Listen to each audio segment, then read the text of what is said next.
I'm not one to brag, but I'm going to blow you away this week. I've come prepared. Okay. With a lot of stuff. Are you ready? Yeah, loads of like stories and stuff from Yeah.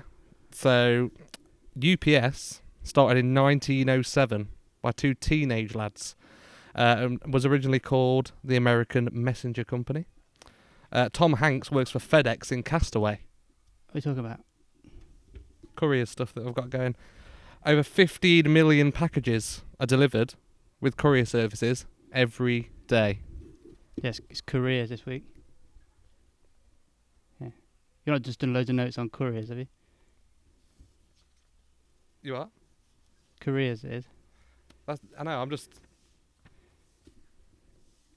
There's 1,000 Justin Bieber posters. Like, like loose women. Pick at their cheese and crackers and that. This old boy's bollocks. An occasion for cakes, innit? I've never seen so many samosas in my life. Go and fry some chips at East Midlands Airport. Well, Mayfair's probably Mayfair, innit? I want to be a cowboy. This bunch of complete misfits, right? Dosser. His official title is Leatherman. Still going through. God. Yeah, but to know if anybody did something for work experience.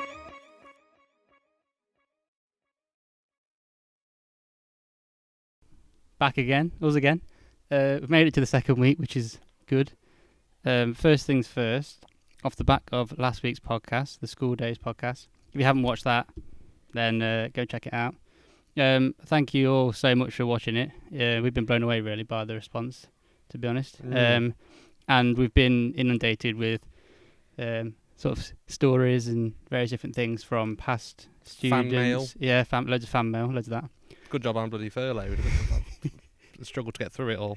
Yeah, so we are going to do a School Days part 2 somewhere down the line. So if you've sent in any stories or anything, then I'm sure they'll be included next time round. And we've also had confirmation from Mr. Colin Wilden that at some point in the future he's going to come on the podcast as well. So we'll let you know in plenty of time so that you can send your questions in, things like that. But for now, this week, episode 2 of the In Brother Words podcast is about careers. It's a good one. We've got a fair few experiences to talk about, haven't we? A few funny stories. But I think we should start off. We touched on it slightly with you wanted to be a lion on the last podcast. But kind of, can you remember what you wanted to be and then how that evolved? Because it usually changes every school year, doesn't it? So I'm genuinely one of them people who, even now at the age of 23, I don't know what I want to be for definite. Mm-hmm. And when I was at school, if we're talking like 14, 15, 16, that sort of age, I literally had like no idea at all. But I did think about maybe joining the police, right? So that was sort of, I suppose, my aspiration was to be a policeman. Mm-hmm. So I decided to do BTEC Public Services as a GCSE. And it's as bad as it sounds, to be honest. Mm-hmm. It was made good by the fact that we had Les Pearson, Mr. Pearson, as our teacher. Yeah, right. Who, he's literally a complete legend. But there wasn't the best sort of people in the class, I would say. And it was just a complete shambles, to be honest, of a course. So there was me, Harry, and Dan, Dan Shaw, Harry Williams. We did it sort of as a group. We used to sit next to each other and stuff. And I actually completed the whole course and got a distinction within about 3 or 4 months. And then the rest of the time, we used to just play like jumpers for goalposts, mm-hmm. whatever it was we were playing in those ages. Mm-hmm. But yeah, so the whole course was designed around what things you would need to know to then eventually go on and be in the police or the army or anything like that. Yeah. Where all the good donut shops are. Exactly, yeah. And it was really it was so basic, to be honest. And we did do like it was like a week away. It was a PGL actually in Devon. So you had to do a week's, what's it called, like a adventure, whatever it's called, adventure week or something. To get to sign off, you had to do that. So this bunch of complete misfits, right, us lot and Les Pearson have gone down to Devon to this PGL, and it was nothing like the PGL you go to in year 7 or year 8, where I think that one of it was in France, wasn't it? One of them, mm-hmm. And it was like awesome. This was like tiny PGL in Devon, and there was about 4 or 5 of the groups there, and I would say the average age of the rest of them was maybe 12, 11, 12 or something, and we were like 15, 16-year-old kids. Mm-hmm. So we were the oldest there by a mile. Some of the kids were like 7, 8 years old. Right? And we were doing this stuff with them, and it was just all the basics, and then, yeah, it was just terrible, to be honest. Mm-hmm. So I did that course thinking, right, I'm going to be a policeman or be in the army or something. Mm-hmm. And, yeah, I just gave up on that, to be honest. Yeah, I just didn't really fancy it. I wouldn't rule it out in the long term, maybe. Mm-hmm. I think it's good, like job and stuff, but just never for me, really. No. How about you? I wanted to be a pilot for a long time, but I think a lot of people tend to want to be when they're younger, don't they? You hear it quite a lot. Yeah. That's why I really respect my friend Jack Eaton, who hopefully again we can get on at some point to give us some stories. But he works for EasyJet. He is a pilot, and that's really cool. He was one of them who like said it in year 3. Do you know what I mean? I want to be a pilot, and then has become one. Yeah, which is quite rare. So then I wanted to be a chef as I moved into high school. Really liked to be cooking and stuff, as we again touched on last time. Mm-hmm. Then a biology teacher. I just didn't know what I wanted to do. Was that because of Miss Norman? You used to love Miss Norman, didn't you? I did. I love Miss Norman. Yeah. Not in that way. She. How do you explain Miss Norman? She was very strict. She was very old school. Yeah. But just demanded respect. She was. Yeah. She was good. She was good. And then, kind of towards the end of sixth form, is when I realised that I wanted to go into some kind of businessy role. Yeah. But I don't even think that was a role that I wanted to do. I just wanted to get into the business world. I wanted to start working, making money or somewhere. I still didn't have a specific what I wanted to do. I think that's what it is. I think like the older you get, the more you think, okay, I just need to get a job that's going to pay me at some point. Because I think that we'll get onto it, but obviously I eventually ended up going down like the accountancy route. And I think it might be a case of like when you don't actually know what you want to do, you just decide, let's just do the thing that's going to make me a decent amount of money in the short term. When you realise being a beaver doesn't pay you that as exactly, well. yeah. But like, because I'm not money motivated in any way, but when you don't have any other motivation because you don't know what you want to be, it's sort of the logical thing to do is to go down the sort of business or finance route, I suppose. Isn't it? And then if you can try and find something off the back of that, or you run your own business or something, which is like, I think that's pretty good to run your own business, really.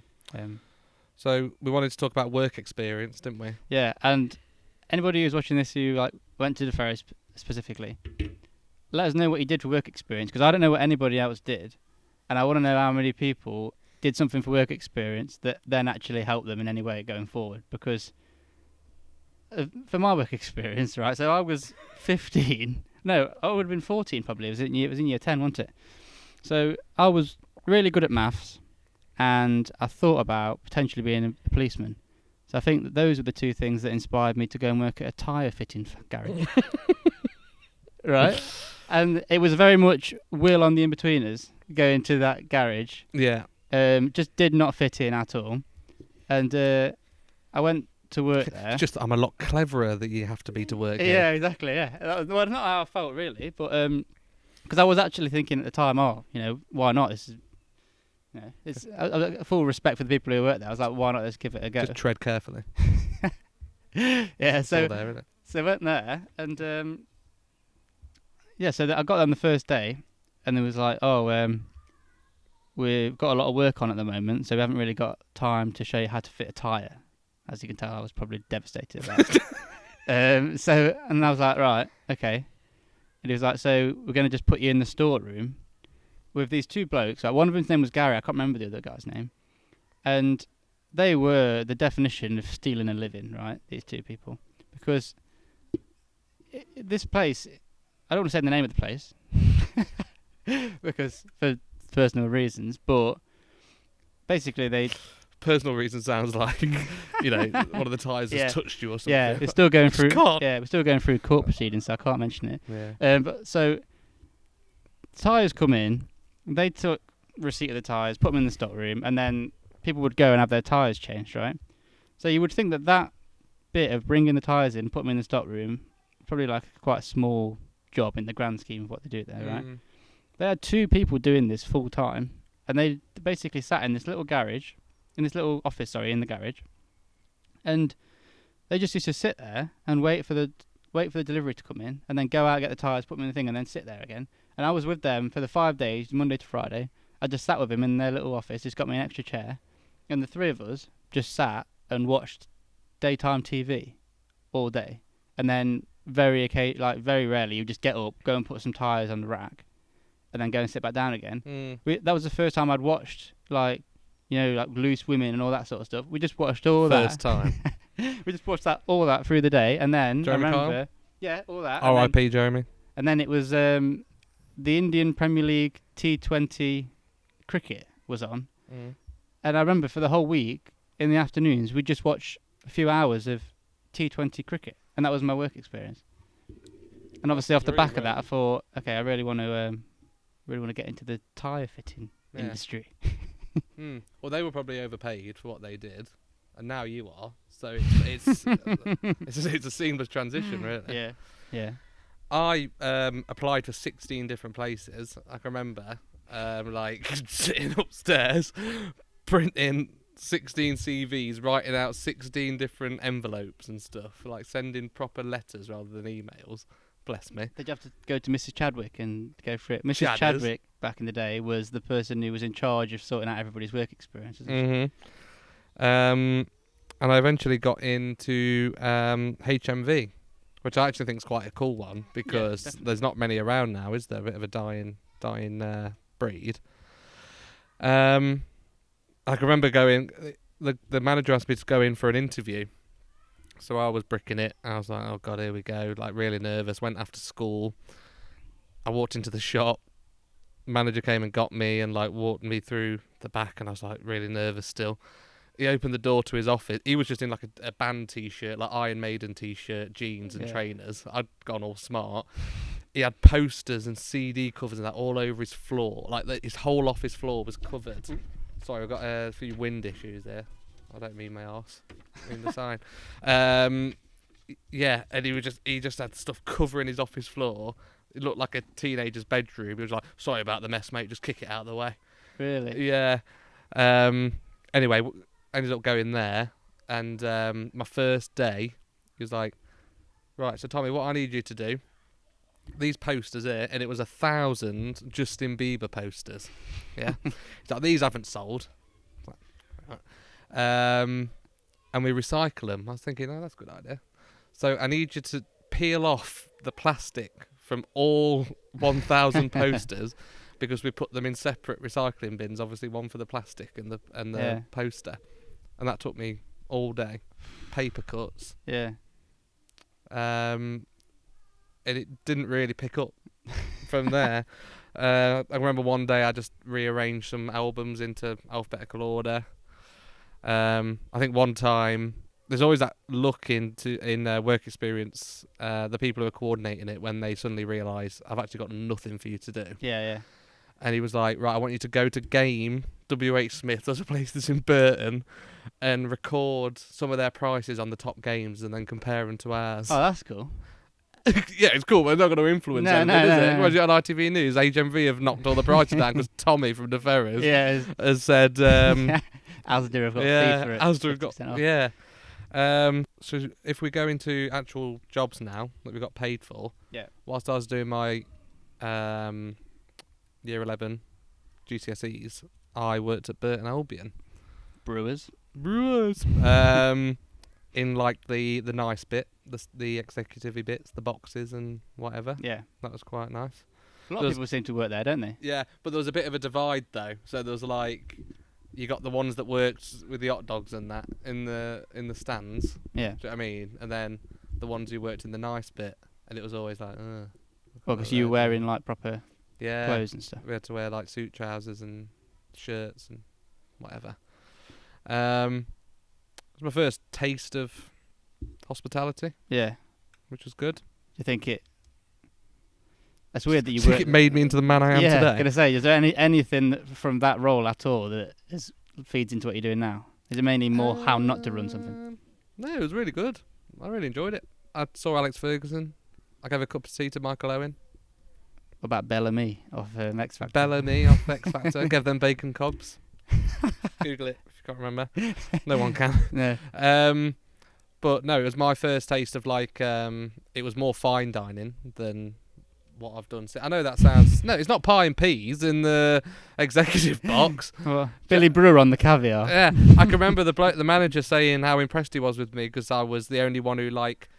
When I was laying the tables and stuff in the boxes, I was like holding the glasses up and making sure they weren't smeared and stuff. It's like little attention to detail. Yeah. So Yeah. that may be where that breeds Maybe you from. were destined to be this then. Yeah. But it was good. Paid all right. You got to see the game, obviously. Like whilst you, because while the game's on, the people in the executive boxes are in the stand watching the game, and you can just kind of pick at their cheese and crackers and that. Yeah. Because you didn't work there for very long, did you? No. Probably about 6 months. Yeah. Something like that. Yeah. But no, only good things to say about the Brewers. And then me and Robbie both got a job at the Greyhound. a restaurant in Swadlincote called the Greyhound, which I'm sure most people will know if you're from the Swad Burton area. Fans of carvery will know, won't it? Yeah. Yeah, it's great carvery, to be fair. So you loved it and I hated it. I think that's the general thing I've literally got that written down here. Yeah, the difference between. So this is probably a reason why Tommy stayed in the restaurant and hospitality industry and I didn't, and it probably stems from the fact that I hated Greyhound. And I was so happy when I got head boy in year 13 because I left the Greyhound and didn't have a job in year 13 because I was like, I just focused on the like head boy stuff. I think. Amazing. I think I did. I stayed there for a bit, and then I just like sacked it off to focus on my exams and the head boy stuff. Yeah. But because I really didn't like it. Tell at us all. why you hated it. Tell us the main incident that scars you for life. Well, okay. So there was a table of, I'd say it was about maybe 12 or 16. It's like a long table, and it was for this old fella's birthday. I think he was like 70 or 75, and he'd come out and celebrate his birthday. And he'd ordered mussels. What's the full name of the dish? It's like mussels in like a sauce, isn't it? Yeah, it's like moules marinaise. Yeah, something like that. Yeah. Basically, it's like mussels. That's going to be a worse pronunciation than Mustafa last week, isn't it? But I'll give it a go. It was like some sort of shellfish in a sauce, basically, is what he'd ordered. Don't ask me why. And then I've taken it out, and as I put it on the table, I've misjudged the size of the sort of bowl plate it was in, and basically poured mussels and this really hot sauce all over this old boy's bollocks. And I just felt absolutely horrendous about it. Cockles, if you will. Yeah, his cockle after that. You had to limp it to the toilet. It's all there, isn't it? Yeah. So he was really in pain, to be honest. So it was quite serious at the time, and I was heartbroken by it. I actually cried. No shame. I think you went out the back. I went round the back. Mum was manager. Yeah, fortunately our mum was manager at the time. And she dealt with it, and I think all we. How'd you deal with that? I know, yeah. He actually sent through a dry cleaning bill to the Greyhound about a week later because he was wearing a really nice suit as well. So yeah, and I don't know if it scarred like his member or anything, but it could have done because it was art. This thing was art when I put it on it, and he's like old bloke, and just like poured shellfish all over his John Thomas. It's terrible, that, isn't it? And I honestly felt horrendous about it, and I never really fully recovered from that. I'll be honest. Yeah, it still ruins me to this day. Still to this day, every time there's mussels on the menu. Yeah, I can't. Yeah, I get a little flashback. Yeah. Because it just looked like it really hurt him, and you know these mistakes happen. People do that, don't you? And you'll know from like what you do now. People drop things, and it just happens, isn't it? Yeah. But yeah, ruined his birthday, his suit, and potentially his gonads. Yeah, the little bit of action he had left in him. Yeah, exactly. Yeah. There's no blue pill sorting that out. I can remember a couple of funny memories I have. The Greyhound was where I learned a lot of how to communicate with guests in terms of what words to use and not use. Yeah. I mean, how guys is probably the best one to address a group because it kind of goes, boys and girls. Yeah, it's unisex. Yeah. but I didn't realise at the time that because I was a bit more young and naive, that the phrase having a C in two can be rude as well, can't it? So like, I'd like to give them a C in two. Yeah. So I've gone up on a busy Saturday night, like a late 50s, early 60s couple, nice couple, at the door waiting to be seated, and I've gone, meaning, have you been sorted? Like, are you being seen to? I said to the bloke, have you been seen to? And he turned to his wife and went, well, now you mention it, no, actually, for a whole month. And she was like, Martin! So that was good. And it's also the first time I experienced that people can, prank call you and stuff. Because I took a booking on a Saturday night. 1 adult and 7 high chairs under the name S. White. You actually wrote it down? Yeah, I wrote it down. Took a number. 7 high chairs. 7 high chairs, 1 adult, S. White. Fair to say. That's good. That went down in folklore. Yeah. That's a classic. Yeah, that was the last place we worked together, wasn't it? Yeah. Robbie bailed because of the muscle situation. Yeah. Yeah, I didn't have any at the time.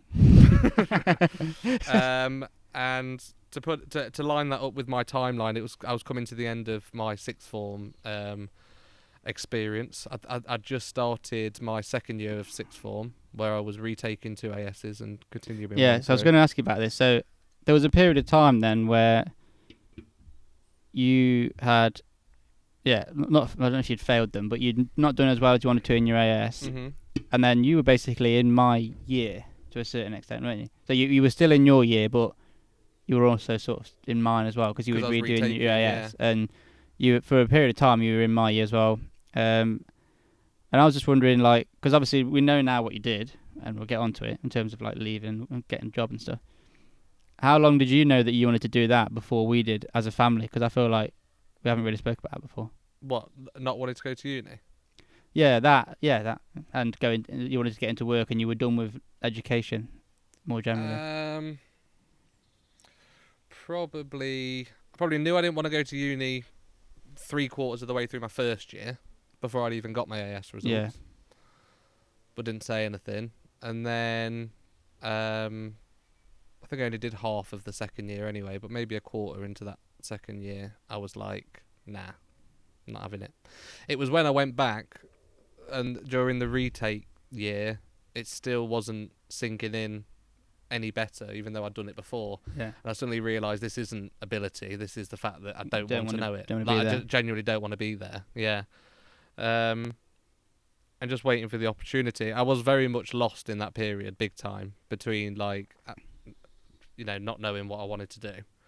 All I knew is that I wanted a normal job where I was going to get paid and decent pay, because I was more money motivated then, probably. Yeah. Because I think when you're younger, that's the only real judge of the only real measure of a job you have, isn't it? Like you're not mature enough yet to know about like how satisfying some jobs can be, and definitely. How satisfying responsibility can be rather than money and stuff like that. So just waiting for a decent opportunity to come up, and then I got offered a part-time job at a recruitment consultancy called Pegasus. Yeah. But had you already left at that point? Left what? Sixth form. Sixth form, because I left sixth form when they offered me the job. Oh, okay. But wasn't there a period of time where, or maybe it was like you were still at sixth form really, but you were just doing loads more hours at Greyhound, weren't you? Yeah. You were pretty much that's the thing. I was like full time. Yeah, you were pretty much full time at the Greyhound. I'm just gonna wriggle this mouse. You were pretty much full time at the Greyhound. Yeah. But still, doing classes. You were still at sixth form, but you were pretty much full time at the Greyhound as well. I'll be honest, not proud of this, but there'd be times where like if I had one lesson at sixth form, I wouldn't go. Yeah. Because we're in Gresley. How long to get there? Yeah. Didn't drive at the time, and. No, yeah, because you didn't do your driving until a bit later. A bit later, yeah. So going to Burton for like an hour. Wasn't just not worth it. No. It takes you an hour each way to get there. Yeah. So how did you feel?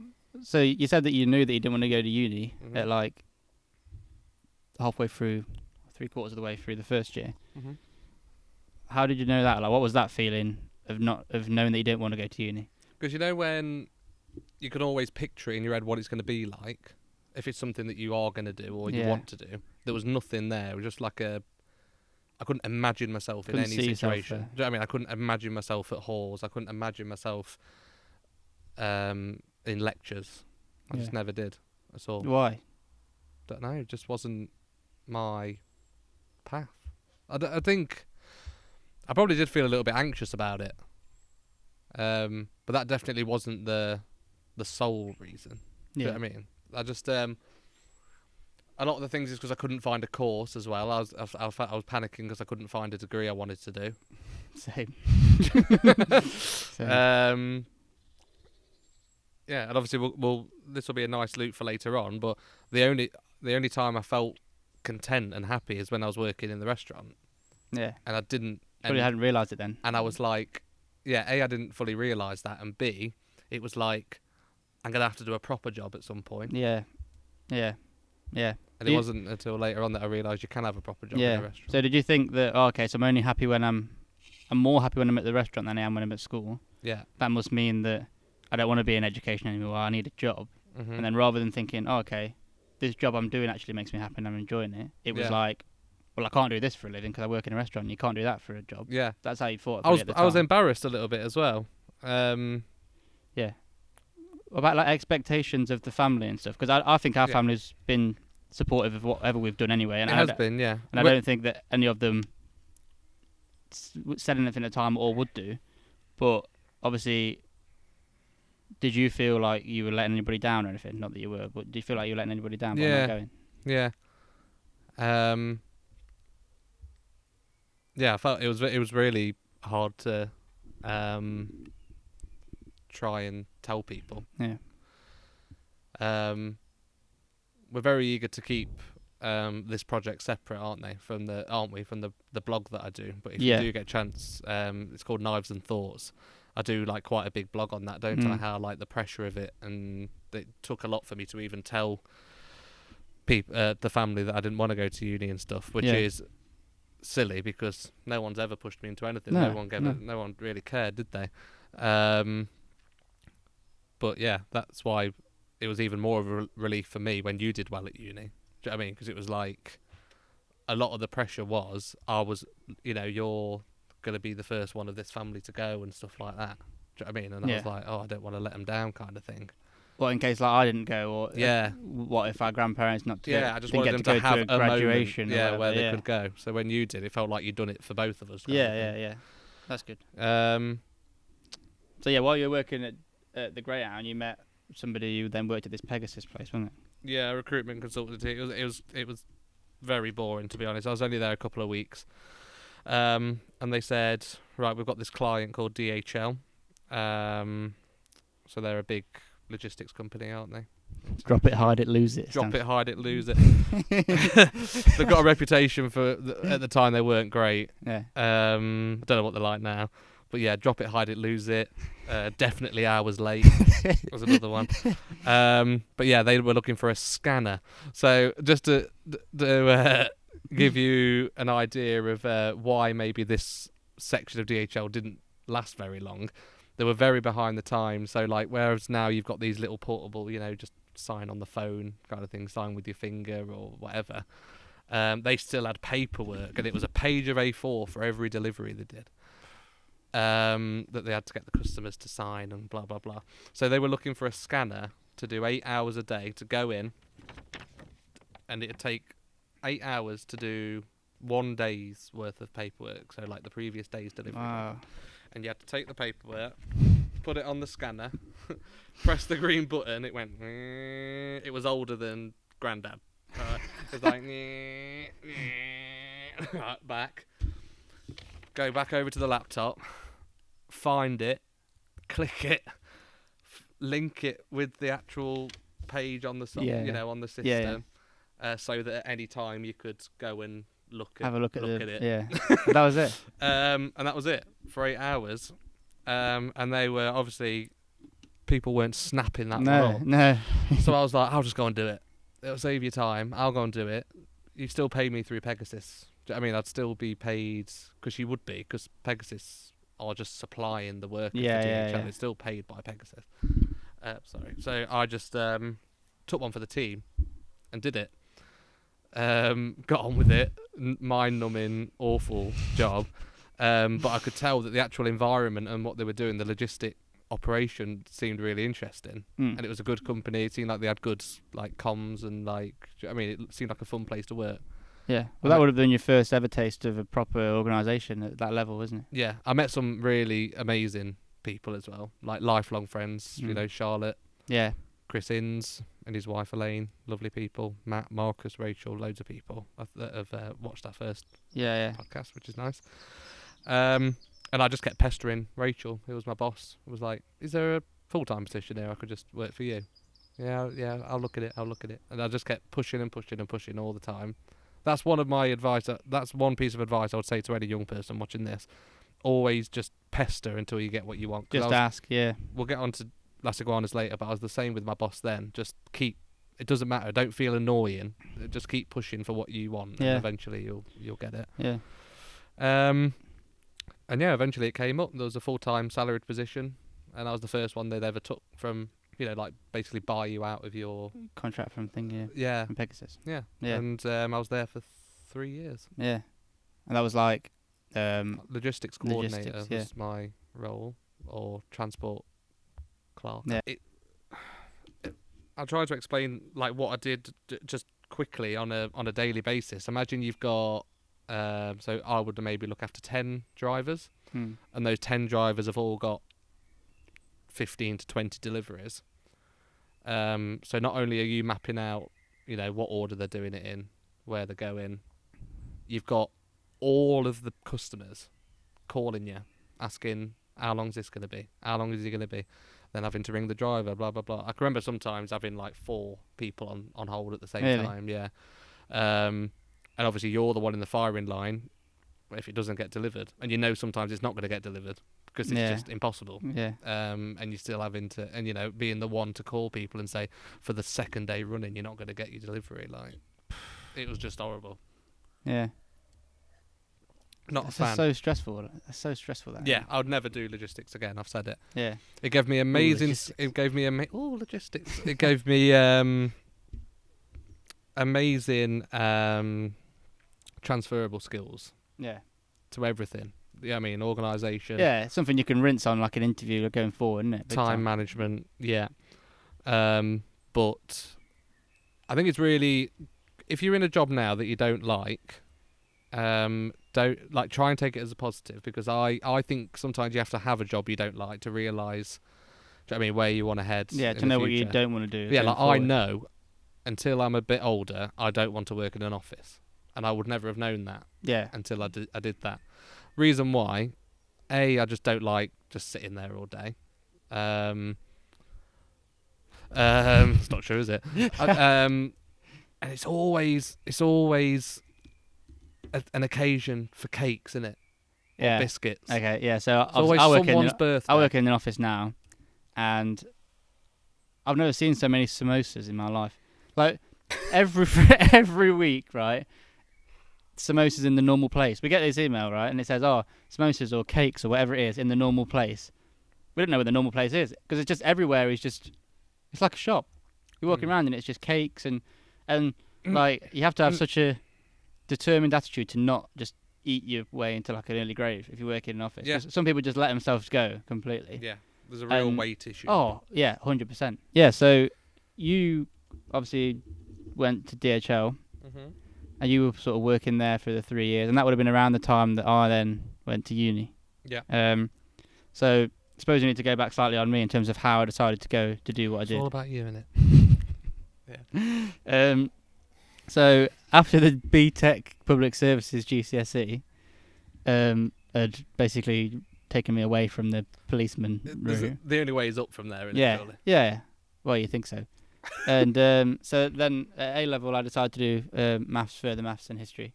And then basically I got to the point where I was all right at the maths, and then I was just thinking, what am I actually going to do? I think I was going to go to uni regardless of what I did. Like I just wanted to go to uni. That was just how I felt. It's probably the opposite to you. But I didn't really have I'm going to go and do this degree 100%. I'm definitely going to do history. I'm definitely going to do maths. That was never really there for me. What I didn't really want to do was go to uni, get a degree that was too broad, and then just kick the decision on what I'm going to do in my life 3 years down the line. Do you know what I mean? Like, if you're in A levels and you don't know what you want to do, you just choose something else that's really like vague at uni. Mm-hmm. Then when you come out of uni, you've got to decide what you want to do then. Do you know what I mean? So I thought I'm going to make some sort of informed decision now that's to pick a degree that's going to put me somewhere that's basically going to give me a job at the end of it, so that even if then I don't know what I want to do, at least I'll have a job in the short term. Do you know what I mean? Mm-hmm.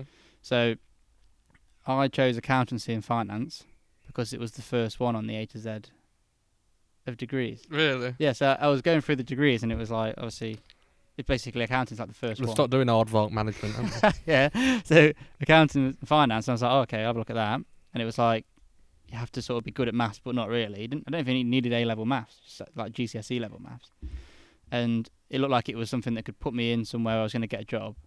And it was like working towards a genuine sort of recognised professional qualification with the ACCA. And so I thought, yeah, I'll go with that. And then, so I went to look around a few unis, and I settled on Sheffield Uni. And to be honest, we went there on that first day, Sheffield Uni, and I just loved it straight away. I just bloody loved it. I did, yeah. Just the city. So much gravy about. Yeah, just don't know. It's just like, yeah, the people were just like swaddies and people from Derbyshire. Obviously, I've been on some nights out with you, and I think it's a fantastic place. Yeah. Really So is. decided to go to Sheffield Uni, did accounting and finance there, and like it was just the biggest doss around, to be honest. Like I had 6 hours contact time a week for 3 years. And in fact, it dropped to 4 hours in the third year, which meant that I had at least 4 full days off every week for 3 years, plus the weekend. Jesus. Yeah, so like, I just spent so much time doing just random stuff. Like me and my mate Joey would just play Wii Sports all day, like Wii Golf, 12 hours of Wii Golf all day, and like all this sort of stuff. But I was one of the people that I'd go to the lectures, I'd do like the bare minimum, and then when it came to the exam period, I was like a god at exams, basically. Just like for a month, don't even talk to me.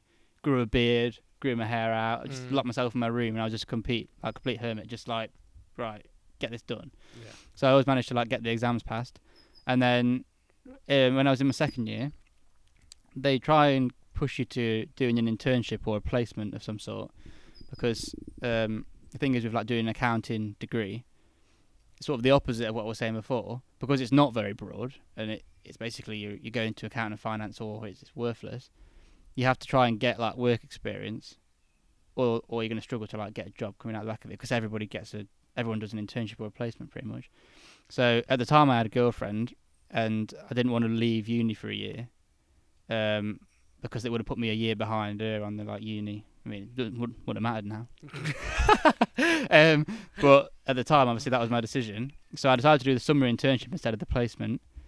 And so I did a 10-week internship. I got the first one I applied for. Didn't bother applying for anything else at Santander, I'm going to say it. Mm-hmm. Just in case you didn't get it from his clue on the last one, the cryptic clue. And it was a 10-week finance internship. I was based in Milton Keynes as well. Glamorous. Beautiful. We'll get onto that in a bit anyway. But yeah, did my 10 weeks there. Loved it. It was really good. And it's like a really good intern community as well, because obviously everybody else is there my age and stuff. Met some amazing people there. And then at the end of the internship program, they said, so there was 8 interns in finance. 4 of them got offered the grad scheme. So you had 50% chance. Once you're in, I think there was like 7,500 people applied for 8 jobs to get in it. So it was really hard to get on it.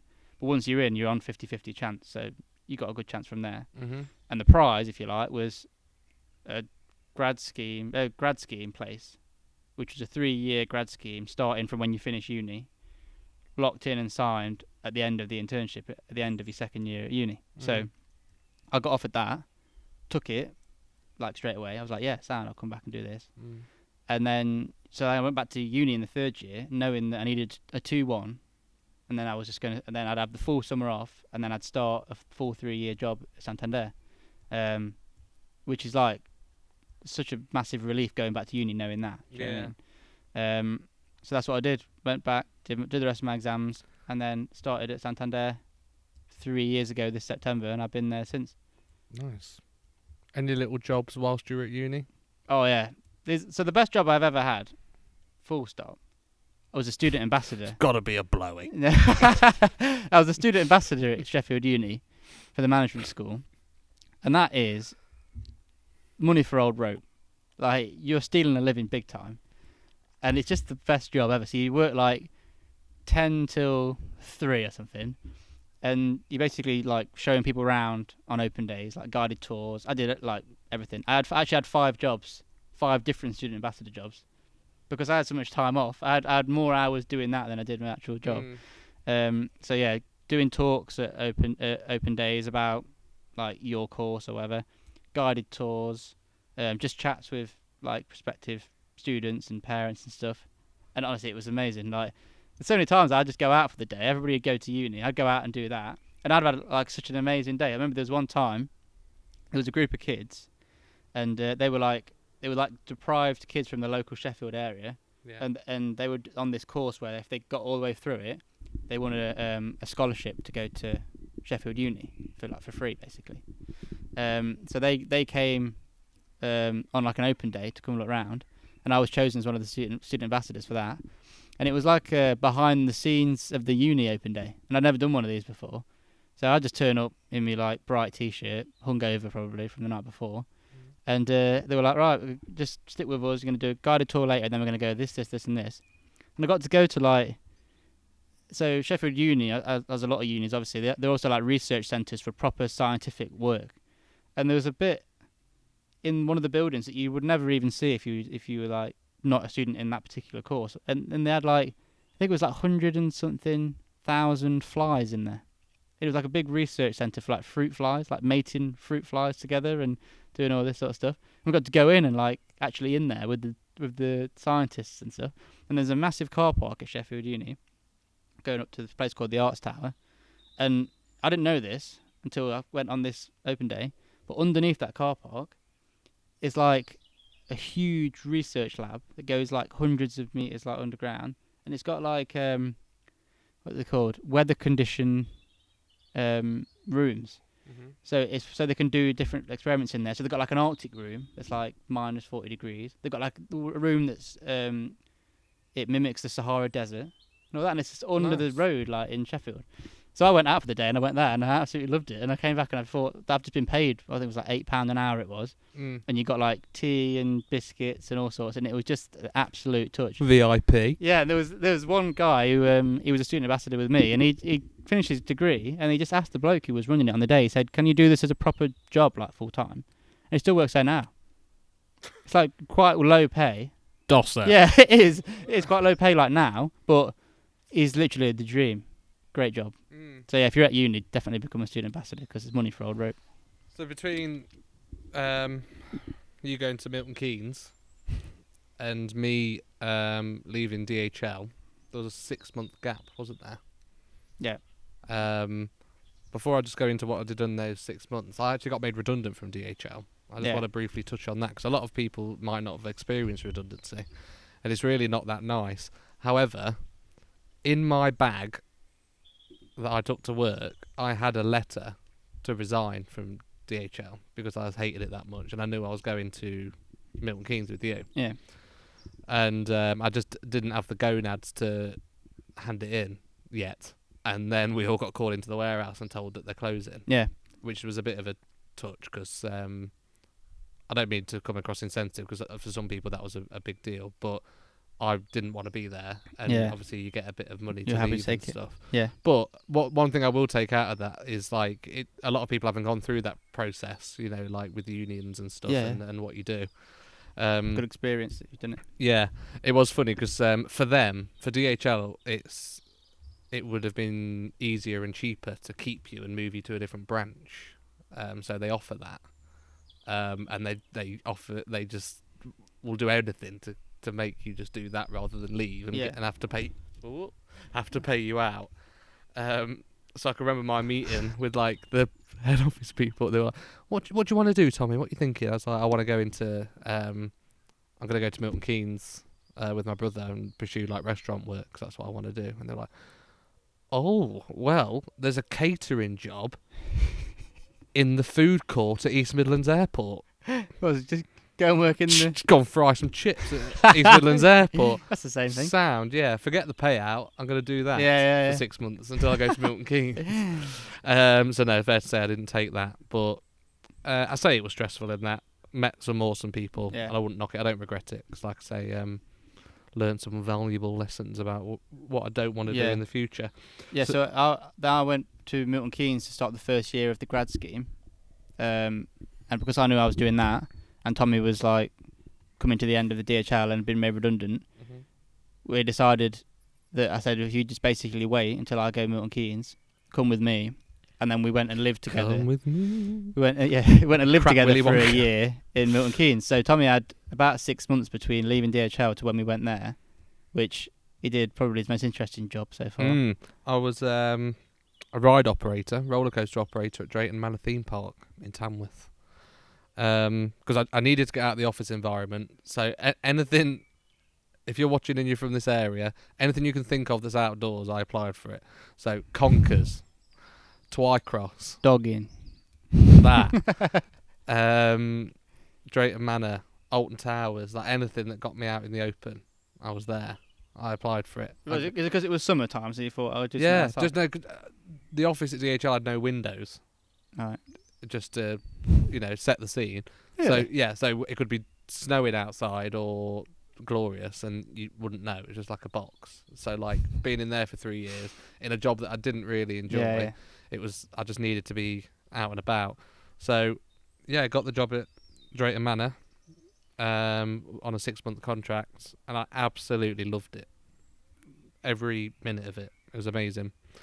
Just everything you probably would expect of working in such a fun place. Yeah, it was really good. To give people a bit of an idea of like the behind the scenes, what it's like if you work there. So you're going in, clock in, dump your bag and stuff in the changing rooms or whatever, like locker rooms, because you're not allowed your phones on the rides. Obviously, it's like driving. That's how it's classed. It's like you can be breathalyzed. Same reason you don't have your phone, because it's a distraction. You handling equipment, aren't you? Heavy equipment. Yeah. On an extreme level sometimes. And you all have a team briefing. So ours was at Emily's play area. It's like a soft play with a ball pit and that. You all like gathered round there. And the team leaders will come out and there's like so they say, right, this is how many tickets we've sold for today. We've got this school coming in. This is the weather forecast for today, because some rides are like weather dependent, the higher rides, if there's a strong wind, so they keep you up to date with that. You do a quick run through of your hand signals, so like you'll see things like this when you go to a theme park. That's when you cross in a track and like you have to do it to the operator to get confirmation you're going. There's signals for like e-stop the ride if there's an emergency, just stuff like that. Basically you go over and then you get allocated your ride, but you have to have been trained up and signed off on that ride. You can't just go and give a roller coaster a spin. Like, it'll be all right. Yeah. And then that's it, and you just go for it all day. You're kind of your own boss, if you like, because you're just left to it. Obviously, you get the odd visit from a supervisor and that lot, but it's usually an operator. So I was an operator on G-Force, the ride was at Drayton Manor, and then you have 2 attendants as well, who obviously help get the guests in and whatever, and you just have a really good laugh. So we're both now in a job that we started when we were in Milton Keynes in that year. So we lived together for a year in Milton Keynes. I started my first year at Santander. Loved it. It was awesome. And Tommy started first job as a waiter at Las Iguanas, wasn't it? Yeah. And obviously I had a trial shift confirmed at TGI Fridays at the MK Stadium. Yeah. At like 6 p.m. And then I was all in my uniform ready to go. And at 5 p.m, Perry, who was my GM at the time, good friend now, rang me and said, I've just seen your application for Las Iguanas. Do you mind coming and having a quick chat with me at the hotel? Jury's in. Yeah. And I was like, oh, I've got a trial shift, so I'm gonna have to be quick. It was only around the corner, wasn't it? It was like, yeah, just come in and have a quick chat before you go, and then the rest is history, so to speak. Yeah. But I'm not a shit house, and I did ring TGI's and tell them I'm not going to be coming. Oh, so you actually trial just shift. accepted the job there that day? Yeah. I just knew it was right for me. I knew TGI's wasn't, actually, but I was desperate for a job, wasn't I, to be honest? Like, I'd been there a couple of weeks. I was never dossing. I was always looking for jobs and applying and whatever, but it was getting to the point where Rob was going to have to buy my cereal. Do you know what I mean? Like, and yeah, joined as a waiter at Milton Keynes Iguanas, and now GM there. Yeah. At a different site, but progressed there. Yeah, you worked your way up really quick, didn't you? Yeah. Mm-hmm. Yeah. I remember we lived in that really dingy flat. Oh, God. So we lived together in Milton Keynes in this like horrendous flat. You had to wipe your feet on the way out. Yeah, it was grim, wasn't it? Yeah. And they said to us when we moved in, so we went down to Milton Keynes for the day. We were like, right, we'll look around a few flats. And then we'll decide. We just went for the first one we went into, didn't we? It's just a classic. It was really nice, sunny day, and we thought, right, yeah, this will do. And then we went and played crazy golf to celebrate. Can you remember? Leave a comment if you can relate to that. But how many times do you say, like, yeah, won't rush the decision. We'll just have a look at a few. Yeah. First one, convenient. Yeah. That's the thing. Breakfast. It was there was a spoon so close, and it couldn't have been closer to where I worked. Do you know what I mean? Because obviously we didn't know where you were going to be working at that point. We knew where I was going to be working. And my commute to work was like 2.5 minute walk. It was literally, you could see it, couldn't you, out the window? Eventually, Robbie's commute was 2.5 minute walk, and mine was like a 6 minute walk. Yeah, but this flat, when they said to us, oh, you can put up your own photos and stuff if you want, like make it your own. And I think we've inherited quite a lot from our dad. And one of the things that we seem to have got is very, very limited DIY ability. Heavy-handed, I'd say. Dad'll be fuming watching this. You already had a go at us last week, didn't he? Yeah. So he loved the podcast, very supportive, but he said I did his head in drinking water out of a plastic bottle. That's why I've had glasses today. Peer pressure. So we decided to put some photos up on the wall, and I'd missed the nail. Is it a nail when you put it in the wall, isn't it? It is, mate, Yeah. I missed the nail completely and put the hammer straight through the wall. Remember that? Yeah. So, and it was like, it wasn't real wall, was it? It was, you could probably tell technically, I don't really know the words, but it was like that wall. It basically like looks like talcum powder when you smash it and just falls apart. Mm-hmm. So we decided to just move the paint, move the drawing just a little bit that way, cover it up, and we'll deal with it after. And then about a week into living there, Tommy opened the door too hard into the kitchen. And the handle just went all the way around, and the handle went through the wall into the other side. It was like the walls were made of poppadoms. Wasn't it? Yeah. It was so delicate. Yeah. And we were just smashing the place to bits, to be honest. Yeah. So just a couple of words on Milton Keynes. Strange place, isn't it? Yeah. Very strange, very clinical, very soulless, but very convenient. Yeah. Like, and if you live there, really you like it, I think. Yeah. You learn it's to got love character, but it's got no culture. No, you probably wouldn't raise a family there. No.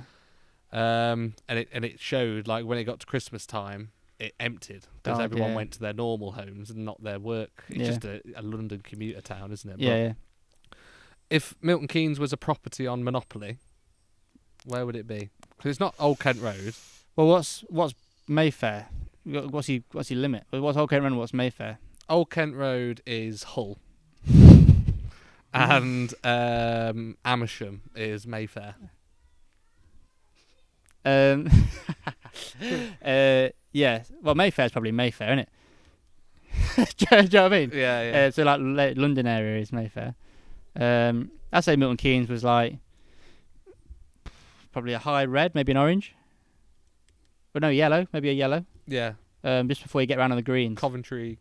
Yeah, like a Leicester Square or something like that. Yeah. That's fair. Just before jail. Makes sense. Yeah. Yeah, I like it there, to be honest. It did us for what we needed. Yeah. And then obviously, so I did my accounting at uni, and then the good thing about the degree I did, and probably one of the reasons why I did it, was that basically it's cash back.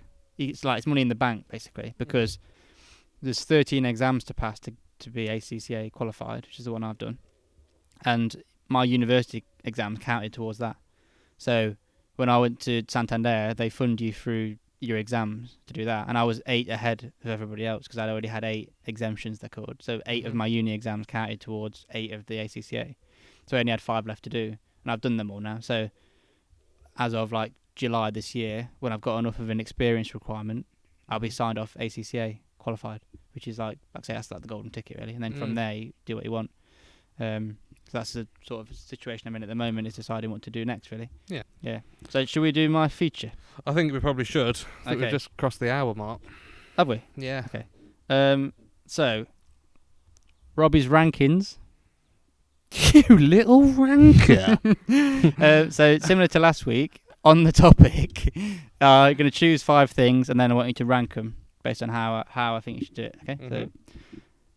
So I was thinking, right, so what can I choose as a thing to get you to rank to do with careers? So I was thinking, right, okay, so I want to pick 5 careers, and then let you rank them based on how well you think you do at doing them, basically. Yeah. So then I was thinking, okay, so how can I randomly choose 5 careers? So as is usually the case, just before I go to bed, I was lying in bed and the Village People popped into my head. Yeah. Right. So I thought, okay, I'll have a look at the Village People, see what it is that they do or don't do, but that their outfits are, and maybe I can base it off that. Yeah. Turns out there's 6 Village People, which doesn't help me. Right. But one of them lends himself to being cut off this list because his official title is Leatherman. Right? I think he was originally a biker, which and again, you knew that would have been number 1 anyway. Exactly, so what's the point? So I'm sorry that if you wanted to be Leatherman, but he's gone. Mm-hmm. So he was originally a biker, I think, in the original ones, but then he got changed to Leatherman. Go on then. Late to so these are the 5. Yeah. I want you to rank them in order of 1 to 5 based on how good you think you'd do at that career. Okay. All right. Mm-hmm. And why? So soldier. Yeah. Construction worker. Cowboy. Yeah. Policeman. Yeah. Or Native American chief. Okay. So what have you done in the past as well that gives you the? I mean, what transferable skills have you got that take you into these roles? Native American what? Chief. All right. So I'm going to say this is rank 'em from yo man to no man. Fill me in on what a Native American chief would involve. Just leadership, really, I suppose. Okay. You'd represent them at like legal disputes. Maybe like speeches in front of the group. Just a general sort of person they go to for wisdom. Okay. All right. Like a leader of a tribe. Well, I'll go for Number 5. I'll go for number 5, the construction worker. Right. I'm not a handyman kind of guy at all. Yeah. I don't really like being out in the sun much. Like this is. Yeah. My ears are Dying. a joke under this. Yeah. And yeah, it's just not my bag at all. I'm not much of a manual labour kind of guy, unfortunately. Mm-hmm. Number 4, I would say cowboy. Okay. Because I don't like horses. I'm not very good at climbing. The thought of me even getting on a horse is laughable. Right, so you think you'd be a better cowboy than you would be a builder? Yeah. Do you? Yeah. I'm quite good at like shooting and that. You know, I've done like archery and shooting activities. Yeah. I'm alright at that. But would you be able to find a hat that fit you? No, but that's an issue. I'd rather not have a cowboy hat. Because I could have it on a string around my neck, rather than if I don't have one and I'm on a construction site. Yeah. That's just we might not even be allowed on the site. Exactly. Number 3 would be soldier. There's definitely qualities I've got that would be good. So like the logistics and stuff, and I'm organised, and I do like structure and whatever. But I am a wimp, and that. But I did at one point look into whilst I was in my like lost phase of not knowing what to do jobs wise. I was like, right, logistics. What could I do? Was going into like because there's a logistics of obviously aspect of the military. Do you know what I mean? Like so not in combat, but the more technical moving tanks side. around and all that. Yeah. So that was up there at one point. Number 2. I'll go for the Native American chief, because, like you say, good tend to be good at public speaking. Yeah. I have to do like a lot of presentations and stuff in my normal work. Yeah. In front of a lot of people. I think know I that could- sounds like, not in a restaurant. I mean in like management meetings. Yeah. And stuff. Good like leadership skills. Huh? Yeah. I think you'd be right with that one. Yeah. But again, the headdress could be an issue, couldn't it? But then I think maybe you could make yourself one. Yeah. Just Is kill it just feathers and that? Yeah, you could just kill a bigger animal to Yeah. put it on your head. Do you Not know a what I mean? problem. And then policeman, I'd probably put number 1. Yeah. I've actually often thought that I would be a good policeman. Yeah. Pretty calm under pressure. Deal with a lot of crap at the restaurant, a lot of aggy customers. I say a lot. Yeah. It's rare, but it does happen. Yeah, I think I'd be good at that. But like approachable. Yeah. I mean, again, the hat would be a problem. Free handcuffs as well. Yeah, that's true. Save me a fortune. And Summers. And yeah, I'm gonna go for that for number 1. So if Leatherman was in there, Yeah. let's assume that he's a biker. So I don't know if it's a job, is it? Hate bikes. Yeah. Would you rather be a Leatherman or a cowboy? A cowboy. Yeah. I love Red Dead Redemption, the game, if anyone's watching. Yeah. And that makes you want to be a cowboy. I want to be a cowboy. Yeah. Okay, so go. full 5 again. Yeah, number 5, construction man. Number 4, cowboy. Number 3, soldier. Number 2, Native American chief. And number 1, policeman. Okay. Yeah. It'd also be good being a chief because everyone says chief in SWAT, don't they? Like, Yeah. "Hey, chief." Yeah, so be used to it. Yeah, that'd be good. I think a good way to wrap this up then, because we're coming to the end now. I want to know if you could have the career of anyone else in the world, whose would it be? And you can start. Claire from you can work. Claire from work. You can start from the start. You know, you haven't got to jump into their career Yeah. now. I'll be their career from the start. From the start, yeah. Take your time. Okay. I would say it probably would be a sports person. Yeah. Just because I think it'd be amazing to like be a footballer or someone like that. Mm-hmm. So potentially like Cristiano Ronaldo, maybe. But do you Mhm. know who Andre Ward is? He's a boxer, American boxer, Mm-hmm. and he won Olympic gold medal, and then he was unbeaten for his whole career and won world titles in 2 different weight divisions, and then like retired relatively early, like because he'd beat everybody basically, and he was like a undisputed GOAT basically. And then he's retired now, and now he's like really well respected, like sort of journalist and pundit and stuff like that in the boxing world. Yeah. That'd be quite good. I think any sort of sport where you can bow out at the top, particularly in boxing, obviously 'cause it's dangerous. Like if you can sort of have it all in your own right and then on your own terms, and then retire at the top, Yeah. that'd be pretty good. But outside of sport, maybe someone like Louis Theroux Mm-hmm. or Steve Backshall as well. That'd be a good one. Mhm. I do like animals, but I need his knowledge to be up there. Do you mean like him or Steve Irwin or someone? But obviously Steve Irwin, a bit tragic at the end. Yeah. But Louis Theroux be good. Mm. I rewatched all his stuff actually like a couple of weeks ago, and the amount of people that he's like met and travelled the world and stuff. So that'd be pretty good. So I've got 3 written down here. I've got Robbie Williams. Yeah, that's a really good shout actually. I hadn't thought about music ones. Music ones are good, aren't they? Yeah, because I can't imagine the feeling for a start of being in front of like thousands of people. Yeah. Like that who just Yeah. adore you, like he did Nebworth, didn't he? Ridiculous. Oh wow, yeah. Then all the Take That memories as well. Then hitting a bit of a slump, and then now he's like seems to have a lovely life in LA with his missus and kids, and never has to worry about money, does he? Yeah, he's just a complete legend. He's just a hero, yeah. Like David Beckham, I put him in the same level as Becks, him in yeah. terms of like national treasure, isn't he? I've also got Ant and Dec down. Just amazing.